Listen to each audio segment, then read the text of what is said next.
जय मल्हार क्रांती संघटनेचे दौलत नाना शितोळे यांच्या वतीने मुख्यमंत्री सन्मान यात्रेचे आयोजन राज्यभर करण्यात आले आहे। मुख्यमंत्री देवेंद्र फडणवीस यांनी रामोशी बेरड समाजासाठी मोठ्या प्रमाणात जी कामे केली आहेत त्या कामासंदर्भात गावागावात जाऊन माहिती देण्याचा उद्देश या मुख्यमंत्री सन्मान यात्रेतून होत आहे। मुख्यमंत्री देवेंद्र फडणवीस यांनी ओबीसी समाजाचे कोणत्याही पद्धतीने आरक्षणाला धोका नाही अशी भूमिका घेतली आहे। रामोशी बेरड समाज बाहेरील राज्यात एसटी प्रवर्गात आहे, त्यामुळे आम्हाला देखील एसटी मध्ये घ्यावी अशी मागणी आमची आहे, असे जय मल्हार क्रांती संघटनेचे दौलत नाना शितोळे यांनी म्हटले आहे। यावेळी दौलत नाना शितोळे यांच्याशी बातचीत केली आहे।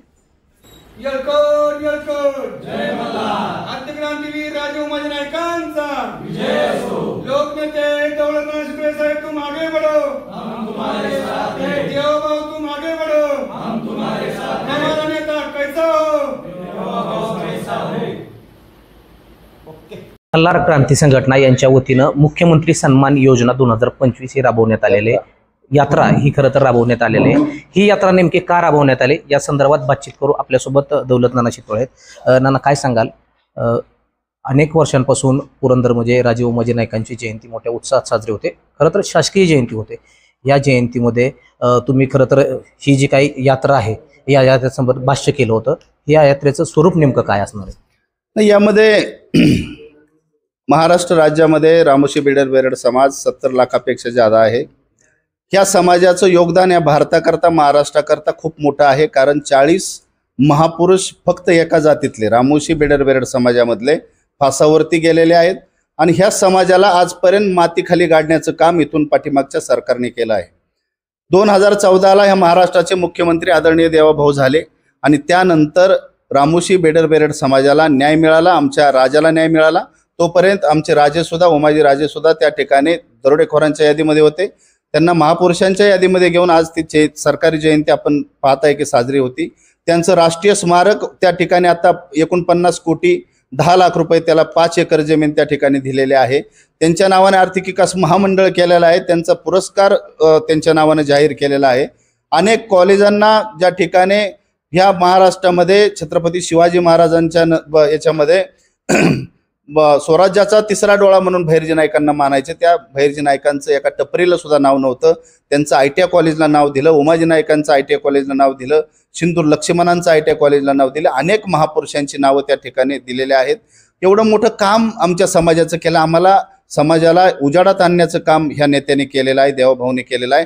म्हणून त्यांची उतराय म्हणून आपण ही सन्मान यात्रा आपण त्या ठिकाणी आपण काढलेलं आहे। आमच्याक खऱ्या अर्थानं अनेक धन दौलत रामोशी समाजाक होती, अनेक वतनं आमच्याक होते, आमच्याक आज काही राहिलेलं नाही। आमच्याक फक्त आमच्या पूर्वजांपासून इमानदारी राहिलेली आहे। इमानदारीशी इमानदारी आणि गद्दारांची गद्दारी, या हिशोबाप्रमाणे आम्ही इमानदारी आमच्यात आहे, देवाभाऊने आमच्याकरता केलेला आहे। त्यामुळं महाराष्ट्रभर आपण सन्मान यात्रा त्यांची चालू केलेली आहे। खरं तर तुम्ही सन्मान यात्रा काढताय, एकीकडे ओबीसी आरक्षण आणि मराठा आरक्षणाचा मुद्दा हा चर्चेत आहे, एकीकडे देवेंद्र फडणवीस सांगतायत की भाजपचा DNA हा पूर्णपणे ओबीसींचा आहे। मग असं असताना जो GR राज्य सरकारच्या माध्यमातून काढण्यात आला, या GRच्या माध्यमातून खरं तर ओबीसी मध्ये संभ्रमाचं वातावरण निर्माण झालंय, याकडे कसं बघतो? नाही, याच्यामध्ये ओबीसींना मी या ठिकाणी आपल्या माध्यमातून सांगतो की काळजी करायचं काही कारण नाही। ज्या ठिकाणी देवेंद्रजींनी सर्व महाराष्ट्रातल्या सर्व समाज बांधवांना आव्हान केलं आणि सांगितलं होतं की त्या ठिकाणी आपल्या ताटातलं तुमच्या ताटातलं आम्ही कुणाला देणार नाही, ज्या पद्धतीने त्यांनी सांगितलं होतं त्याच पद्धतीने JRचा त्या ठिकाणी उल्लेख पण त्याच्यामध्ये आहे।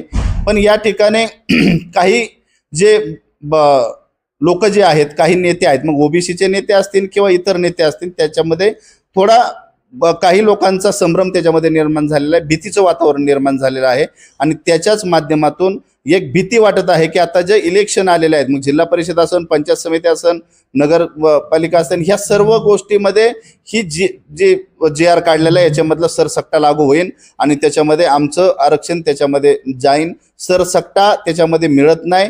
ज्या पद्धतीने पहिलं आरक्षण मराठा समाजाला होतं, जे कुणबी ज्याच्यामध्ये आहे, कुणबी ज्यामध्ये आहे ते पहिलं पण त्या ठिकाणी मिळत होतं, आत्ता पण त्यांना त्याच पद्धतीने मिळतंय। त्याच्यामध्ये थोडाफार काही चेंजेस झाला असेल, पण त्याची नुकसान 100% आपल्या समाजाला होणार नाही अशी या ठिकाणी खात्री आहे आणि मला विश्वास आहे महाराष्ट्राच्या मुख्यमंत्री देवाभाऊवरती, नक्की ते असं काही होऊन देणार नाही अशी खात्री आहे।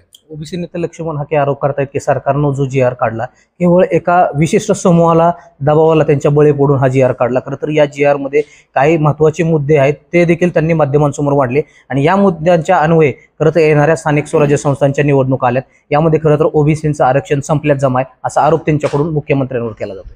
नाही, असं होऊ शकत नाही. आणि जर अशी जर आपल्या समाजात किंवा आपल्याला जर असं वाटत असन किंवा ही जर अशा गोष्टी जर काही जर झाल्या आणि अशा गोष्टी जर समोर आल्या आणि जर होतच असन तर 100% आम्ही सुद्धा त्या आंदोलनामध्ये सहभागी होऊ आणि आम्ही सुद्धा रस्त्यावरची लढाई लढू.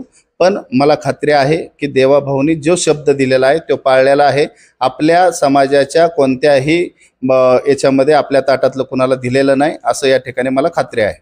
मराठा आरक्षणाच्या बाबतीत जरांगे पाटलांना खरं तर मुख्यमंत्री म्हणून देवेंद्र फडणवीसांनी आश्वस्त केलं आणि यामध्ये प्रामुख्यानं जे निजामांचं हैदराबाद गॅझेट आहे हे गॅझेट लागू करण्यासंदर्भात सूचना केल्या. यामध्ये खरं तर रामोशी बेरड समाज देखील एस टीमध्ये असल्याचे काही पुरावे आहेत. तर बंजारा समाज देखील आता आम्हाला एस टीमध्ये त्या ठिकाणी घ्या अशी मागणी केली. खरं तर या सगळ्या समूहाला आरक्षण देणं शक्य आहे का? या सगळ्या घटकांना एस टीमध्ये सामावून घेणं खरं तर शक्य आहे का? तुम्हाला काय वाटतं? नाही, 100% त्याच्यामध्ये जर मराठा समाज जर ओबीसी मध्ये येत असन तर एस टीमध्ये रामोशी बेरडच येणार ना. कारण त्या जी आर तो जर सांगत असन जे गॅजेटमध्ये जर ते असन आणि त्या गॅजेटचा जर याच्यामध्ये जर सहारा घेऊन जर ही जी आर बनत असन तर 100% रामोशी बेरड समाज वाल्मिकी समाज एस टीमध्ये 100% ती वाल्मिकी समाज आणि बेडर समाज वाल्मिकी बेडर याच्यामध्ये एस टीमध्ये आहे. रामोशी आणि बेरड समाज सुद्धा एस टीमध्ये येऊ शकतो त्या याच्यामध्ये त्या अनुषंगाने जर झालं तर. खरं तर बंजारा समाज एस टीमध्ये येण्याची एस मध्ये येण्याची मागणी करतोय. तुमची रामोशी बेडर समाजाची नेमकी काय मागणी असणार आहे? या संदर्भात तुम्ही रामोशी बेडर समाजाला एस टीमध्ये घेण्याची मागणी करणार आहेत? 100% करणार आहे. याच्यामध्ये आपण आपली मागणीच ती आत्ताचीच नाही तर ज्या याच्यामध्ये मी ह्या संघटनेमध्ये आलो, ज्या दिवसापासून मी ही संघटनेचा अध्यक्ष झालो त्या दिवसापासून प्रत्येक आंदोलनामध्ये फर्स्ट प्रायोरिटी म्हणून आपण आपल्या याच्यामध्ये आरक्षणाची मागणी घेतलेली आहे. आणि हे जे आता डॉक्युमेंट आमचं काढायचं चालू आहे, अनेक डॉक्युमेंट आपल्या आल्यानंतर आपल्याच माध्यमातून आपण सरकारसमोर जाणार आहे. खरं तर तुम्ही मुख्यमंत्र्यांच्या नावाने सन्मान यात्रा काढताय. हे मुख्यमंत्री आल्यापासून रामोशी बेडर समाजाला नेमका काय काय न्याय मिळाला आणि खरंच तुम्हाला असं वाटतंय की देवेंद्र फडणवीसांनी रामोशी बेडर समाजाला न्याय दिला? आपण जी सन्मान यात्रा चालू केलेली आहे त्या सन्मान यात्रेचं ज्या रथ आहे त्या रथावरती आपण जे आर सकट म्हणजे जे आर आहेत ते सुद्धा आपण त्याच्यावरती लावलेलं आहे. हे सर्व जेवढे 8 ते 9 मागण्या आमच्या ज्या होत्या सर्व पूर्ण झालेल्या आहेत. येणाऱ्या काळामध्ये अनेक मागण्या आपल्यासमोर त्यांच्यासमोर आता ह्या जयंतीला आपण मांडलेल्या आहेत. येणाऱ्या काळामध्ये नक्की त्या सुद्धा मागण्या पूर्ण करू. ज्या मागण्यांकरता मी आता 9 मागण्या घेऊन आपण सरकार जे लोकांसमोर जातो की ह्या मागण्या आपल्या पूर्ण झाल्यात तर त्या सर्व मागण्या पूर्ण झाल्यानंतरच आपण समाजासमोर जात आहे आणि हे सर्व मांडत आहे. शेवटचा प्रश्न घेतो. खरं तर जय मल्हार क्रांती संघटनेची ओबीसी आरक्षणाच्या बाबत नेमकी काय भूमिका असणार आहे? ओबीसी समाजाला येणाऱ्या कालावधीमध्ये रस्त्यावर उतरावं लागलं तर जय मल्हार क्रांती संघटना ओबीसी समाजासोबत राहणार? 100% ओबीसी समाज हा माझा समाज आहे. याच्यामध्ये आत्ताच नाही, पहिल्यापासून जे पाठीमागचे जेवढे आंदोलनं झाली त्या प्रत्येक आंदोलनामध्ये मी वरिष्ठ नेत्यांबरोबर स्टेजवर आहे. माझे भाषणं आपण पाहिले असताना त्या ठिकाणी आम्ही सर्वजण एकत्र आहे, एकत्र राहणार. त्याच्यामध्ये एक आहे फक्त याच्यामध्ये मला खात्री आहे, माझं मुख्यमंत्री साहेबांसंग बोलणं झालेलं आहे. त्यामुळं मी आपल्याला खात्रीशीर सांगतोय की आपल्याला कुठलाही धक्का लागलेला नाही आणि ज्यावेळेस असं वाटेल तर आपल्याबरोबर आपल्या हातात हात घालून सुद्धा आम्ही त्या ठिकाणी 100% रोडवर उतरू.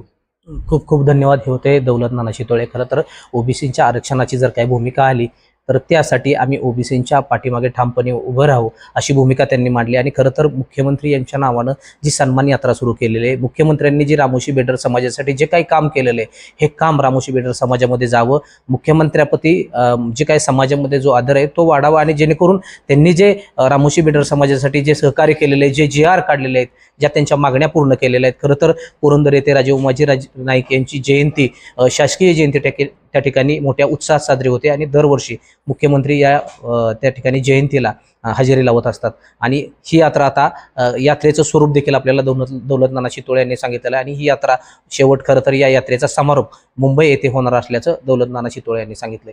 तुर्तास आपण इथेच थांबू. धन्यवाद.